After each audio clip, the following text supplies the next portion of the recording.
Shalom saudara, kebenaran firman Tuhan yang mau saya bagikan saat ini adalah dengan tema belajar mendengarkan. Firman Tuhan dalam Amsal 20 ayat 12 berkata begini, telinga yang mendengar dan mata yang melihat, kedua-duanya dibuat oleh Tuhan. Seharusnya kita itu bersyukur kalau masih punya sepasang mata dan telinga yang bisa berfungsi dengan baik. Karena kebutuhan untuk mendengar dan melihat itu sangat penting dan seringkali keduanya itu tidak bisa dipisahkan. Tapi pertanyaannya adalah apakah kita sudah menggunakan kedua mata kita, terlebih-lebih kedua telinga kita dengan baik? Yang mau saya katakan adalah apakah kita punya telinga yang benar-benar mau belajar mendengarkan? Seringkali kita itu hanya mendengar sambil lalu saja. Contohnya dalam hidup keluarga yang juga sering saya alami, banyak yang tidak sungguh-sungguh mendengarkan ketika ada suami atau istri atau orang tua atau anak-anak berbicara. Seringkali kita begitu sibuk dan asik sendiri dengan kedua mata yang fokusnya itu pada handphone yang kita pegang. Betul, telinga kita juga mendengarkan. Kita juga bisa jawab pertanyaan-pertanyaan yang diberikan, tapi seringnya kita tidak sungguh-sungguh mendengarkan. Ketika ada orang yang sedang kesusahan, lalu mencurahkan isi hatinya kepada kita, apa telinga kita sudah sungguh-sungguh mendengarkan? Kalau iya, pastinya kita akan bisa berempati dan melakukan sesuatu untuknya. Contoh lain saat kita sedang beribadah, kita pasang telinga dan juga mata, tapi apakah mata, telinga, dan hati kita juga ada di tempat ibadah? Jangan-jangan, maaf, kita seperti yang dikatakan oleh Nabi Yesaya dalam Yesaya bab 42 ayat 20 dikatakan begini, engkau melihat banyak tetapi tidak memperhatikan. Engkau memasang telinga tetapi tidak mendengar. Bahkan untuk kebutuhan kita sendiri pun kita belum sungguh-sungguh belajar mendengarkan dengan baik.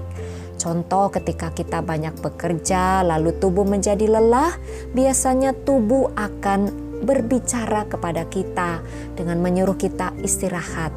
Tapi berapa banyak yang merespon dengan cepat? Jujur, saya juga sering mengabaikan hal ini. Saya kadang-kadang memaksakan tubuh untuk kerja dan kerja lagi, nanggung gitu ya. Tetapi saya akhirnya menyadari bahwa ketika tubuh sudah mulai berbicara, saya harus benar-benar belajar untuk mendengarkan. Jadi, betapa penting bagi kita untuk belajar mendengarkan dengan baik. Mengapa penting bagi kita untuk belajar mendengarkan? Supaya kita dapat merespon dengan benar. Mari kita baca Amsal bab 18 ayat 13. Jikalau seseorang memberi jawab sebelum mendengar, itulah kebodohan dan kecelaannya. Dalam hidup keseharian yang sering terjadi adalah begitu cepatnya kita merespon kabar burung yang kita dengar. Coba deh perhatikan, kalau ada kabar hoax yang tersebar, itu begitu cepat ya menjadi viral. Tapi bagaimana respon kita kalau mendengar kabar baik? Istilahnya saring dululah baru sharing. Kemudian alasan kedua kita harus belajar mendengarkan adalah supaya kita bisa memberikan sikap sepenanggungan, sikap menyayangi dan rendah hati terhadap sesama. Seperti dikatakan dalam 1 Petrus 3 ayat 8. Dan akhirnya hendaklah kamu semua seia sekata, seperasaan, mengasihi saudara-saudara, penyayang dan rendah hati. Tanpa menjadi pendengar yang baik, kita tidak akan mampu bersikap demikian. Jadi dalam mendengarkan orang lain, tidak hanya dibutuhkan sepasang telinga, tapi juga hati yang tulus. Tanpa hati yang tulus untuk mendengar, segala sesuatu yang kita dengar itu hanya akan berlalu begitu saja. Istilahnya masuk telinga kanan dan keluar dari telinga kiri. Bukankah ini yang sering terjadi ketika kita mendengar teguran atau nasihat yang ditujukan bagi kita?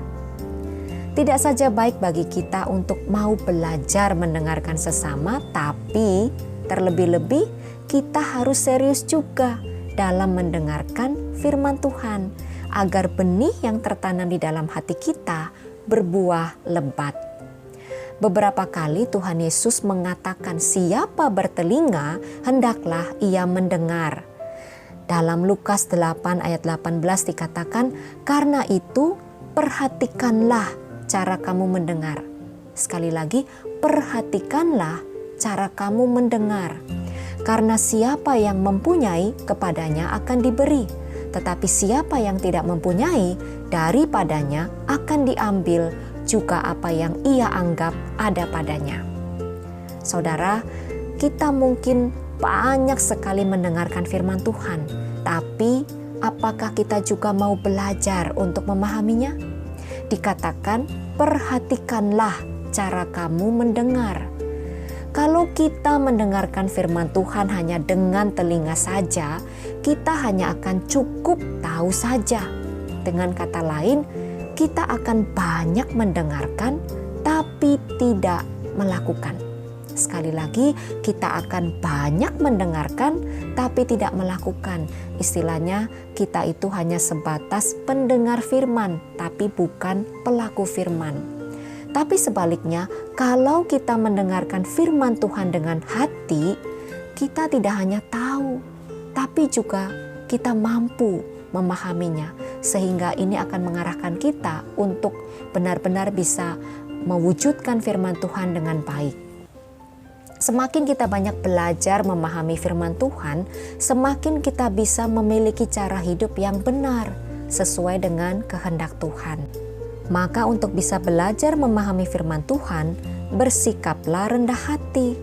Miliki keterbukaan hati yang tulus, yang siap menerima teguran, nasihat, dan didikan Tuhan. Dengan demikian kita akan senantiasa punya sikap yang mau berubah untuk berbuah. Seperti yang dikatakan oleh Tuhan sendiri dalam Lukas 11 ayat 28. Tetapi ia berkata, yang berbahagia ialah mereka yang mendengarkan firman Allah dan yang memeliharanya. Marilah saudara, kita terus memiliki sikap belajar mendengarkan sesama dan juga firman Tuhan. Tidak hanya dengan telinga saja, tapi juga dengan hati yang tulus untuk mendengarkan. Dengan demikian, kita akan terus bertumbuh menjadi pribadi yang berdampak bagi sesama dan yang menyenangkan hati Tuhan.